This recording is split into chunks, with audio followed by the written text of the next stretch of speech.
So, fitness and me have always had an interesting relationship.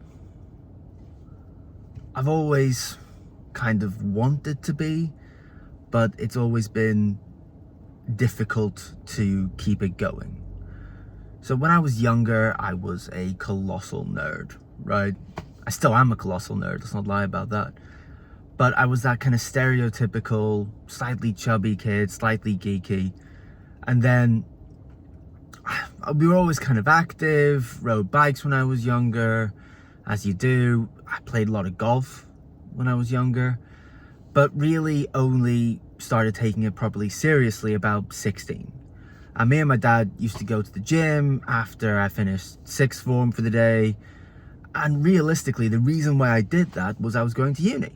And, you know, university as a 18-year-old, you know, there were reasons for that. And then when I got to uni, I realized that, you know, alcohol and nicotine are wonderful things, and it kind of fell off. But it was at uni that I met this Canadian who was my best friend. And then over time, you know, we started dating. That Canadian is now my wife, and she is a complete and utter badass. She does things which most people wouldn't think of doing, and does them as, you know, for fun. But it'll, you know, we look at it like 2014, I believe it was, I entered the London Marathon ballot. Just because, you know, we're in London now, and, well, we might as well try. And I think I remember when we got the ballot, my first words were, fuck. Oh, fuck. You know, I've somehow got to do this. Now, what I did, I don't recommend anybody else does, is I fundamentally didn't train. And it's a running joke in my family of, well, we decided that, okay, it's the middle of April, let's go run a marathon today. And, you know, blew my knee out in mile 16, completed it. But my wife, she did it, and that kind of really started a long-term journey for her, where it was marathons, and a lot of our holidays have always been her going for a race. And we had really nice holidays as a result of it, but we went to Paris. And I bring up Paris because that was 2015, 2016, I think. And it was after that I was like, damn, this is really impressive. I really want to get involved in this. And so about 2015, 2016 was when I really started to take running seriously. But what I noticed was I was kind of always back of pack. I'm not fast, although I want to be. You know, I think what I always found is being at that back of pack, being that kind of nerdy guy that I still am, that geeky guy, there weren't a lot of people like me running. And I think that's a real kind of crying shame. But I look back at it, when I was younger, you know, I was the geeky emo kid, the slightly tubby, overweight emo kid, and running and sports weren't for people like me. And I think as I've gotten older, I still kind of feel that way. Like, I'm just sitting before I go bouldering, because that was something that I got into in about 2018, liked it, did a bit, fell off, like my entire history of fitness. Do it for a bit, fall off, go back to it. But we did a lot of bouldering in COVID, in lockdown, because we had a climbing wall near us. And I've always enjoyed it. I thought it was, you know, it's good, it's challenging, and it's, you know, brain-wise stuff, right? But I think it's still that point that as someone who's slightly geeky, it still kind of feels at times like I'm that 14-year-old wearing eyeliner and black nail polish, feeling like I don't fit in. You know, there's lots of stuff around, you know, mammals, middle-aged men in Lycra. And I think that point is those middle-aged men in Lycra still feel like that group who, I don't know, were the jocks, the bullies, the sporty people when I was growing up, and it still doesn't feel like it's for me. Now, my wife, like I said, is a complete and utter badass. We're just back from Challenge Road out in Germany, where she was doing a full distance Ironman, or full distance triathlon, Ironman being a brand and all that. But last year, 2 years ago, she did Barcelona, she did Cork, 70.3. You know, I think in total she's done about 10 marathons, and I think it's inspiring to me, like all the stuff she manages to do and train towards. It makes me want to do it, but I still feel like it's not for me. And especially, it's that back of pack mentality. You know, when you do these things and you're not fast, it's so much harder.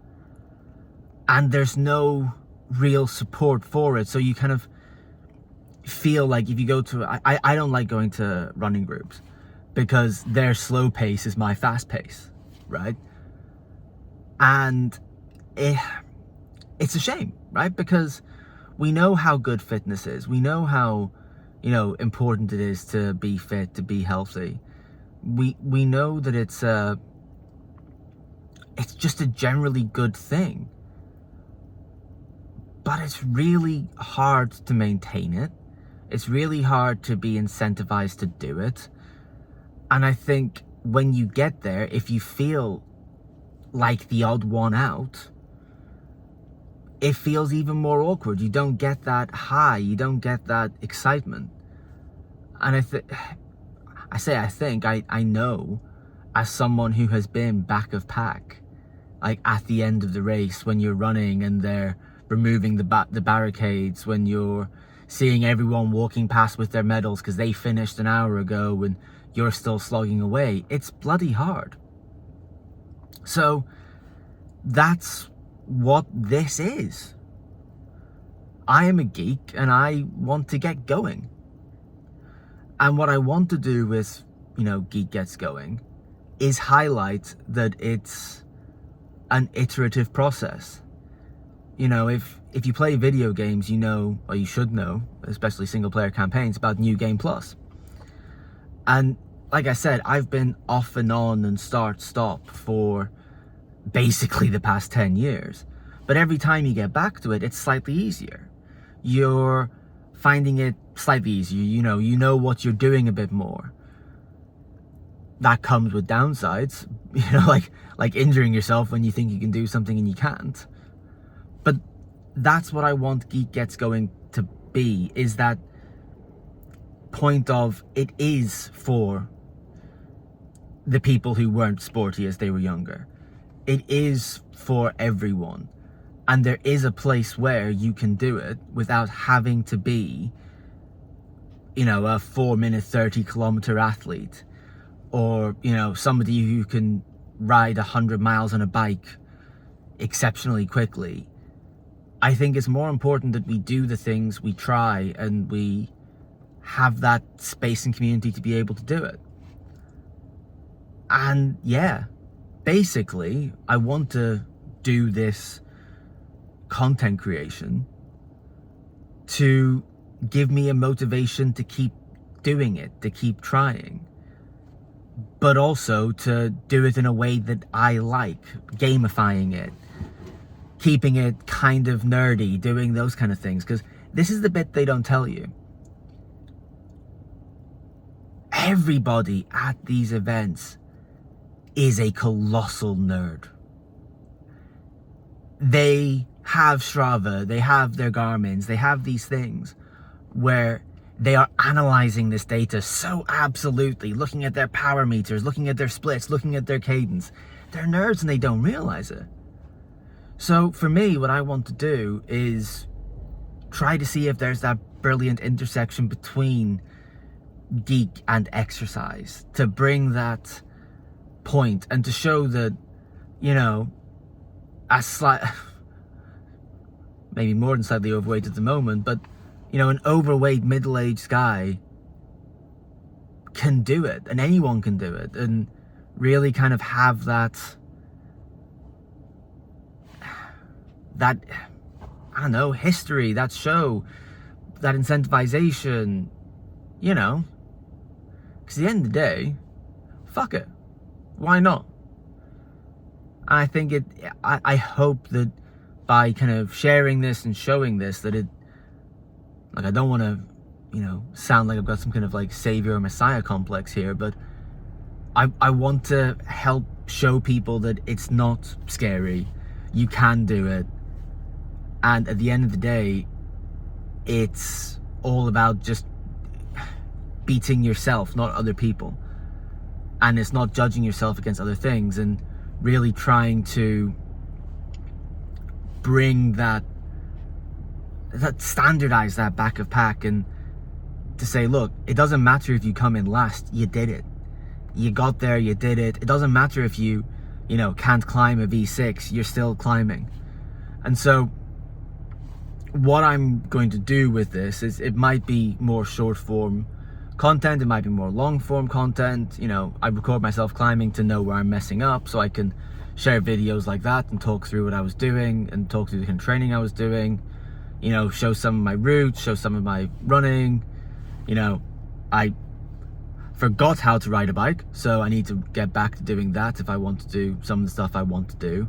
But really kind of have it as a diary and a journey, and I don't know, make it nerdy, make it geeky, make it what I want it to be. So yeah, that's what this is, basically, is my journey of fitness as I am in middle age and I reach it and I go further forward. That's what this channel is. That's what I want to do. So yeah, hopefully you like it. Hopefully it's entertaining, engaging. I'll put more into it and I'll show more of the stuff I'm planning and thinking of as we go on. But, you know, I wanted to have this at least as a, why am I doing this? Why am I recording it? Why am I doing all of these things? Is, you know, to show, hey, it's normal. You don't have to be, you know, the athletes on YouTube and the, I climbed a V15 or I ran a 2-minute kilometer and stuff like this. I tried the most crazy diet and this is what happened to my weight. Look, I love those videos. I watch them. I watch Magnus Midbow. I watch Will Tennyson. You know, I think there's a lot of good channels out there, but I want to standardize being normal, being a geek, being someone who's just trying to do this and really get going.